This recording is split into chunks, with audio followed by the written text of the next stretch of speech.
In this video, we're going to talk about Vinco Ventures, trading under the ticker symbol BBIG. At the moment, the financial market is very volatile, and we should be careful about which stocks to buy, as well as their exposures and timing. This video will cover the recent price actions and the technicals, which is based on sessions already completed. By the way, it may not take into consideration the latest events as you're watching it. If they're significant, I will then make follow-up videos to reflect them. With that being said, let's begin with today's topic. During the most recent trading session, the stock decreased to $2.64 before closing the trading day at $2.73. We should pay attention to the $2.60 level nearby because it was tested as a support level, which happens to be holding the stock for a few times over the past few months. This is a significant level to watch for and a potential entry point as well. Over the past 30 days, the trend of the stock has been bullish, even though right now, things are looking a little bit dicier once again. The retracement that we're seeing may be normal, considering that the stock has always been under significant short selling pressure, along with the gravity pull of the tech stocks at the moment. From the perspective of a longer time frame, which is 6 months and above, the trend of the stock has been ranging between $2 and $4 level, and it has always been looking for catalysts to go higher still. So far, those occasions were not strong enough to form a momentum to actually start a bullish trend, but that tendency has always been there. When we look at the price trend overall, it has been regrouping, as the bulls and the bears are looking to bring the momentum on their side, and the stock price may see some significant upward and downward swings over the next few trading sessions. It's important not to panic buy or panic sell at the moment and to base your decisions on a reasonable and logical train of thought. The trading volume of Vinco Ventures is 16 million shares versus the average volume of 26 million shares. Over the previous 52-week period, its price fluctuated between $1.94 and $12.49. The market cap of Vinco Ventures is currently at $333 million versus the enterprise value of $49 million. The difference between the market cap and the enterprise value is the premium or discount the financial market is willing to allocate to the company based on fundamentals, leverage, and asset composition. The enterprise value is the combined value of the company's assets minus the debts. If the company has a lot of debts or a negative image amongst market participants, then the company's value may be impaired. With that being said, at the end of the day, it remains an estimation of how much it's worth. So, the market cap is also more reactive than the enterprise value, comparatively speaking.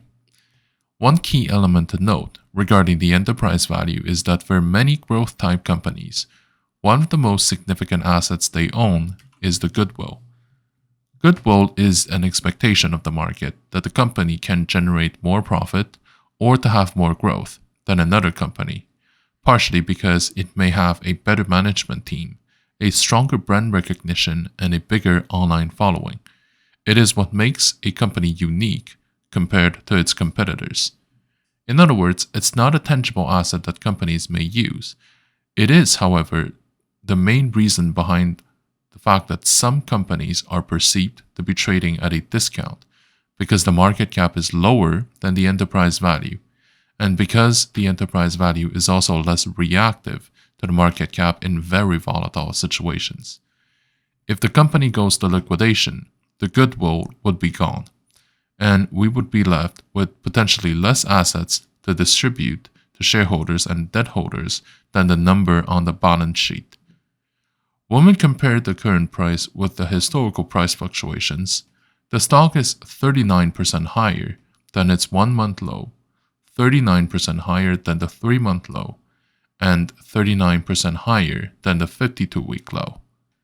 On the options market, which often gives us a hint on the market sentiment about where the stock price is likely going to go next, the current implied volatility is 155% versus a historical volatility of 100%.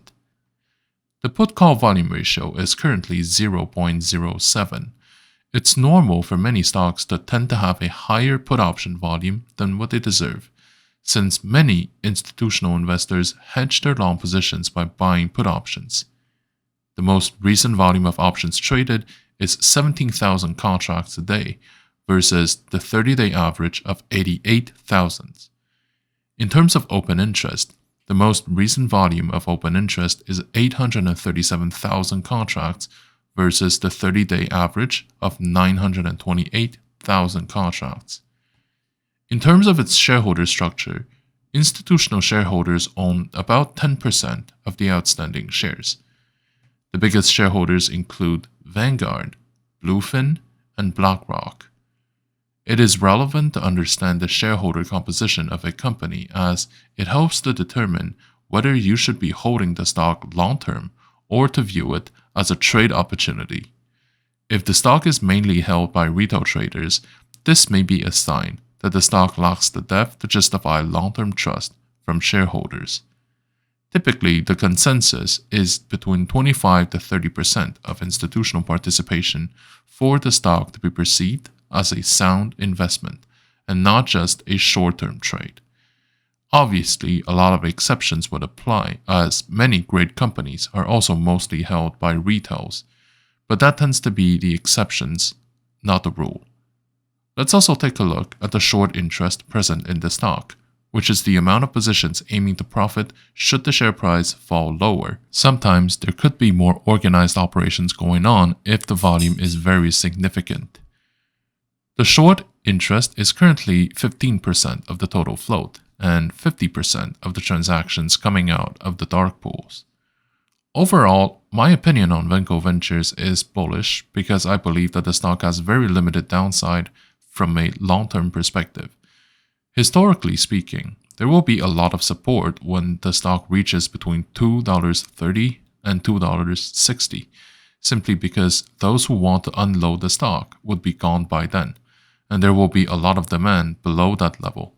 But just for good measures, or I want to say just to be safe, you can structure your trade to calculate in the fact that it may go as low as $2, which is the current lowest point.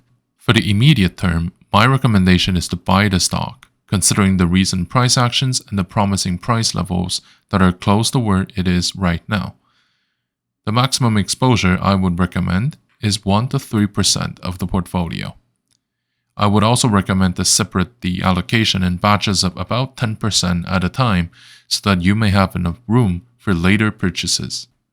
Now, given the current market environment, I believe that the equity market is in a vast phase of correction, especially when it comes to tech and growth type equities. The financial market has been living and breathing thanks to the continuous creation of new capital with different waves of quantitative easings, which will have consequences on the price of assets as well as their yields. With the interest rates kept relatively low over the years and the increase of amount of capital in circulation, this will keep putting significant pressure on the profit that we can expect in the investment products across the board. And this, by the way, is a reality that may shift in the years to come if the interest rate of core infrastructures within our globally financialized system increases. It's useful to remember that the market doesn't represent the real economy, and of course, the real economy doesn't always reflect in the stock performance, since the name of the game here is ultimately called supply and demand, which depends on a whole bunch of factors that go way beyond our own control.